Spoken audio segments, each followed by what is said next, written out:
and welcome to Grand Final History. I'm Kieran McGee, and in this episode we go back to 1904, where Collingwood will be trying for a hat-trick of premierships, Fitzroy will be looking to redeem themselves after losing the Grand Final on the last kick of the day, and St Kilda will try to move further away from the wooden spoon. And 1904 will be remembered as the year one of today's AFL powerhouses chose to forfeit their Grand Final match. More on that later. The international sporting event of 1904 was the third modern Olympic Games, which ended up being a drawn-out and disappointing affair in St. Louis in the US. Held alongside the World Fair, it lasted from July to November, and many athletes were housed in tents in the local park. Corey Gardner, a wingman in Melbourne's 1900 premiership team, was Australia's sole representative, becoming the first of 8 VFL players to compete at the Olympics. He ran in the 110-metre hurdles and competed in the long jump. He was the Australian hurdles champion in multiple years around the turn of the century, but did not make the finals at the Olympics. Preparation for the 1904 season commenced early in the year. The VFL delegates met in March, and the 2 representatives from the New South Wales League were also present. A game in Sydney between Melbourne and Essendon was proposed. It was decided to write to the 2 clubs to gauge their interest. In April, the League held its annual general meeting, and the League Secretary, Edwin Wilson, presented the annual report that dealt with the growth of the game in New South Wales, Queensland, New Zealand and South Africa. The enthusiasm for international expansion at League headquarters was established very early. Edwin Wilson was both Secretary of Collingwood and the first VFL Secretary, a position he held for 34 years up to 1929. The E.L. Wilson Shield was created in 1930 to be awarded to each year's premiership team. It was discontinued in 1978 when there was no more room on the Shield, but it was expanded and re-established in 2018 as a perpetual trophy and is now on display at AFL headquarters. The only change to the rules in 1904 was the introduction of 2 boundary umpires, who would decide when the ball was out of bounds and throw the ball back in. This was considered essential given how fast the game had become and the need to relieve the field umpire of this duty. The boundary umpires would signal out of bounds by waving a white handkerchief tied to their wrist. They would not get whistles until 1955. Whistles for boundary umpires had been resisted because they were thought to confuse players and spectators. There would be no game against South Australia this year because the South Australian Football Association wanted to vary the conditions in terms of splitting the gate receipts rather than a guaranteed fee. Victoria would not agree, and a game against Western Australia was planned instead. In these early years of the VFL, the game was officially an amateur pursuit. While there were rumours of players being paid, nothing was ever proven, or at least not published in the papers. But to limit the movement of some players from club to club, there was a new rule introduced this year that meant a player wanting to swap clubs without a clearance from the original team would have to stay out of the game for 3 years rather than just 1. Kikero, writing in the Herald, believed the number of those who it was supposed lived on the game may be counted on the fingers of one's hand, a small percentage of the swarm who get their reward in the pleasure of the pastime.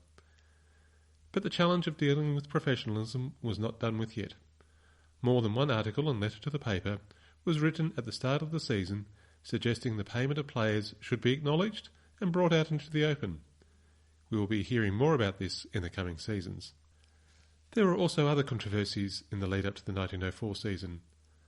Carlton had been the first, and so far only team to appoint a coach. The usual approach was for the players to elect a captain who would then take on the role of captain-coach and run training as well as lead the team on the field. Carlton's early years with the VFL had been disappointing, and Jack Worrell had been appointed 2 years earlier as the club secretary and coach, and had helped the team climb the ladder. But clearly not all in the Carlton Football Club were happy with the methods or his role. On the 26th of March, the Argus reported on a lively meeting of the Carlton Football Club with between 500 to 600 people present. Jack Worrell spoke to the meeting, explaining that as club secretary he would receive cheques from the opposition clubs for Carlton's share of the gate money. On 3 occasions, for safety, he had paid the money into his own account and then paid the club the proceeds with his own cheque. This was an established process. There was no dispute about the amounts owed, and the President and the Treasurer knew about the process. The action that was taken, his dismissal, was not that of men. The fact was that he was not a convenient fool and would not always do as he was told. He thanked the crowd for their support, and if they wanted him for the Carlton Football Club, they could have his services. The meeting declared unanimously that the dismissal of Jack Worrell as club secretary was illegal and not in accordance with the rules. A number of the players wrote a letter saying that if the committee did not accept Jack Worrell as secretary, they would refuse to play. The affair came to a head at the football club's committee meeting on the following Friday, where amongst much noise and interruptions from the crowd of Jack Worrell supporters, the committee at first tried to defend their dismissal of him, and then the President, Treasurer and other committee members resigned and were replaced, Jack Worrell being returned as secretary. An early example of the passions and turmoil that could surround club administration, Carlton and many other clubs would see further committee room coups in the years ahead. The season started on the 7th of May. The Herald welcomed the return of King football with a delightful sketch of the King footballer on a giant footy cheered on by the supporters. Fitzroy travelled to Princes Park to play Carlton. There was some feeling about the game as Jack Worrell, Carlton's coach, was a former Fitzroy captain, and between seasons he had recruited Fitzroy Premiership player Mick Grace to play for Carlton. Despite the predictions of a close game, it turned into one of the most one-sided games in the VFL's history, with the Roy boys winning 16 goals 12 to just 1 goal 8. St Kilda kept some of their momentum from 1903 with a big win over Melbourne, 12 goals 13 to 5 goals 9. Sadly for the Saints, they only had 2 more wins for the season and were, once again, wooden spooners. Perhaps the Saints could take some joy in the fact that they did beat Collingwood for the first time and also topside Fitzroy. So, some signs for hope, despite the overall result. Early in April, the Australian Star, a Sydney newspaper, reported that not only had a game between Melbourne and Essendon been arranged for May 28th, but that Carlton and Geelong would return for a game in August, and that arrangements had been made for these games to continue for several years. It was to prove to be an optimistic view. On the 23rd of May, the Essendon Football Club began their journey to Sydney for the game against Melbourne, but rather than taking the train, they were sailing on the steamship Kanawha for a 2-day journey up the east coast. They were farewelled at the pier by supporters. Melbourne travelled by train. Saturday, the 28th of May, was very, very wet in Sydney, and only 5,000 spectators turned out to the SCG. The Star suggested that without the rain, the crowd would have been 20,000. There was loud support from a cohort of schoolboys that had been let in for free. A close game until three-quarter time, Melbourne finished with a rush to win the game 9 goals 17 to Essendon 6 goals 3. Essendon had a tough couple of games following their defeat by Melbourne in Sydney. They had a bad sea passage back to Melbourne, only arriving on Thursday night, and were defeated by top-placed Fitzroy on the Saturday, before having to front up again on the Monday for the public holiday round, where they fought a close game against Collingwood. An interstate game, a tough sailing trip home, and then 2 games in 3 days against 2 of the top teams in the league, a travel and playing schedule that our modern players would not attempt. The other expansion effort in 1904 was the first interstate game against Western Australia. The depression of the 1890s had seen many Victorians travel to the Kalgoorlie goldfields in search of better fortune. Some found gold, and others helped establish Australian rules as the dominant code in Western Australia. On Saturday, August the 6th, there was a bye with 1 round of the home and away season remaining. Playing at the MCG, the Western Australians put up a good match, but the Victorians, this year wearing a blue jumper with a gold sash, were 5 goals up by half-time and maintained this advantage to the end of the game. On the same day, a second VFL team travelled to Ballarat to play a combined Ballarat Association team and were defeated by the locals by 3 goals, a famous win for the home team. By the end of the home and away season, Fitzroy was on top of the ladder with 10 wins, followed by Carlton on 9 wins and a draw. South Melbourne and Collingwood made up the top 4.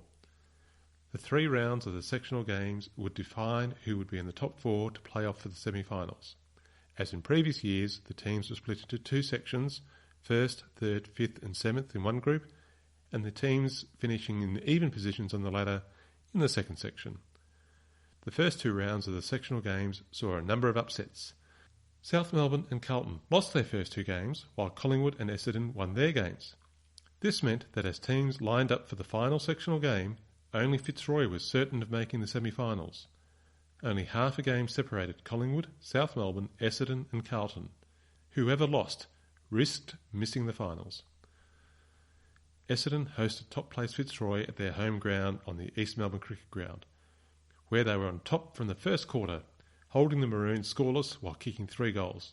The game was a one-sided thrashing with the same olds winning by almost 10 goals. Carlton had an easy win against St Kilda, and Collingwood led all day against Melbourne for a 2-goal win. South Melbourne travelled to Geelong and won by 22 points. But it was not enough. Despite finishing the home and away season 2 games ahead of Essendon, their 2 losses in the first 2 weeks of the sectional round meant they missed the finals by 4.6%. Saturday, September 10, saw the semi-final matches played with second place Carlton playing fourth place Essendon at Victoria Park, while top side Fitzroy played third place Collingwood at the MCG. The weather was fine without too much wind. 25,000 people were at the MCG to see the replay of the previous grand final. Collingwood had beaten Fitzroy twice this season, the only team to do so. In the previous week, Collingwood had a comfortable win over Melbourne, while Fitzroy had been thrashed by Essendon. If that was an accurate reflection of the form, then Collingwood should complete a hat-trick of wins over Fitzroy. But several commentators thought that the Maroons had not been fully committed the previous week, given they were confirmed as finishing on top of the ladder. In the review of the match, the Weekly Times reporter, using the name Rover, made the point that remains true for every season and every game. Kicking is, after all, a most vital matter. In the semi-final, Collingwood missed their chances while the Maroons picked theirs. Follower, writing in The Age, made the point that if, with ordinary shots, players, as so frequently happens, cannot shoot through an open space of 21 feet, I call it not bad luck, but bad kicking. The first quarter was close, with Fitzroy leading by a goal, 3-3 to 2-1. But then the Maroons started to pull away from their bitter rivals by kicking 3 goals in the second quarter, while the Magpies only kicked 3 points. Collingwood had the breeze in the third quarter and were expected to make an impact. But although they did kick 3 goals, the problem was that Fitzroy also scored 3 goals against the wind by playing a distinctly superior game. Follower reported that Fitzroy were maintaining their pace and quick dashing onto the ball and playing even better against the wind than with it. At 3-quarter time, the scoreline had Fitzroy leading comfortably, 8-6 to 5-7. Collingwood did battle the game out to the end, but were beaten by the better team on the day. Fitzroy had some revenge on the grand final loss of 1903 by defeating Collingwood 9-7 to 7-8. Over at Victoria Park, 16,000 people watched Carlton take on Essendon. It was Carlton's second semi-final in a row, while Essendon were returning to the top of the table after a quiet season. It was a close game, the best of the season according to some, but Carlton were more composed than the same olds. Carlton's long kicking and handball was also better than Essendon's, but there was not much else to choose between the two teams, and both played well into the wind. In the first quarter, Essendon had the wind and held Carlton scoreless, but only kicked 1 goal, 2 for a lead of 8 points. In the second quarter, Carlton had the advantage of the breeze and kicked 4 goals, but allowed Essendon to score 3, so when the bell went for half-time, the Blues led by 1 point, 4-4 to 4-3. The third quarter kept the pattern of the team that was kicking into the wind, lifting their efforts, and Carlton actually outscored Essendon 2-1 to 2 goals to hold a 2-point lead at 3-quarter time with the advantage of the wind in the last quarter. Carlton did most of the attacking, but they were playing the ball around the boundary line and not able to convert their advantage to scoring shots. With 3 minutes to go, Essendon were 3 points down, and there was a series of passes that got the ball down to Jack Mackenzie, who took a splendid mark over the pack. He had his shot from a difficult angle, and perhaps the wind was against him because the ball went wide across the front of the goal and Carlton cleared it out and then repelled one final push forward by Essendon to hold on to the final bell. The Blues had won by 3 points, 6-7 to 6-4. They were in their first VFL Grand Final. The 1904 Grand Final was the first time there was a football game as a curtain raiser for the big match. VFL reserves were still many years off, but this season saw a schoolboys championship match between New South Wales and Victoria. As part of the ongoing push to develop the game in Sydney, the VFL had arranged for the champion school of New South Wales, Petersham, to play Victoria's leading school, Albert Park. Not surprisingly, the Albert Park boys won the game easily. The campaign to get Australian rules established in Sydney had many challenges ahead. For the main game, the umpire would, once again, be Ivo Krapp, building his reputation as the leading umpire in the state. The first boundary umpires for a grand final were Bert Regg, a former Melbourne player who would be a field umpire in the 1906 grand final, and John Kennedy. Gerald Brosnan would lead Fitzroy again in 1904 as he had in the last season. Carlton's captain was Joe McShane. He'd played 210 games for Geelong in the VFA and then the VFL before moving to Carlton in 1902. A veteran of the game, he would help provide experienced leadership as Carlton moved up the ladder. A 6-foot, 180cm ruckman, he would play 82 games for the Blues, hanging up the boots after the grand final, aged 34. Jack Worrell became the first non-playing coach to take a team into the grand final, and it would be against his old team Fitzroy. An all-round sportsman, he had represented Victoria in cricket 65 times, played 11 test matches against England. His footballing career included 9 seasons with Fitzroy, captain for 7, and named champion of the colony twice. He had taken the coaching job and club secretary role in 1902 at Carlton, with a focus on discipline, telling his players that drinking and football don't mix. He had raised the team from a cellar dwellers into their first grand final. The players had backed him earlier in the year when the committee had sacked him by organising a spill and replacing the club president and committee and reinstating Worrell as secretary and coach. Now they had the opportunity for Carlton's first VFL premiership. The grand final was on the 17th of September, a fine sunny Saturday with 32,700 people attending at the MCG. The schoolboys game was at 2 p.m. and the main game started at 3:15. The ticket price was now 1 shilling for standing and 2 shillings for the grandstand, double what it had been the previous season. The VFL were learning that they could put the price up and still pack the crowds in. Although allowing for inflation, this is still the equivalent of $8 to $16, so still cheaper than today's grand final tickets. There were some who thought that Fitzroy, having finished top on the ladder, may not make too much effort and allow Carlton to win, because then there would be the challenge game, the extra game increasing the gate receipts to be split between the clubs.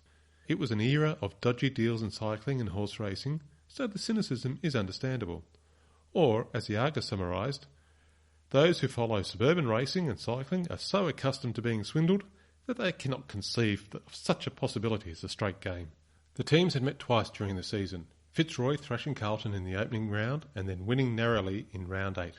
In that game, Fitzroy had got to a 3-goal lead by half-time, but only scored 3 points in the third quarter and were held scoreless in the final quarter, but managed to hold off a fast-finishing Blues to win by 4 points. The Argus reported that Carlton had turned over more players than any other club during season 1904. Between 30 to 40 players had been tried. The introduction of boundary umpires meant that the focus was on dash rather than strength. The first quarter saw Fitzroy dominate the play without making a huge impact on the scoreboard. Gilbert Barker had the first score for the Maroons, but a crooked shot meant that it was just 1 point. Later, some fast play saw Bill Walker, playing in his second grand final in his second season, take a mark right in front, and he scored the first goal of the game.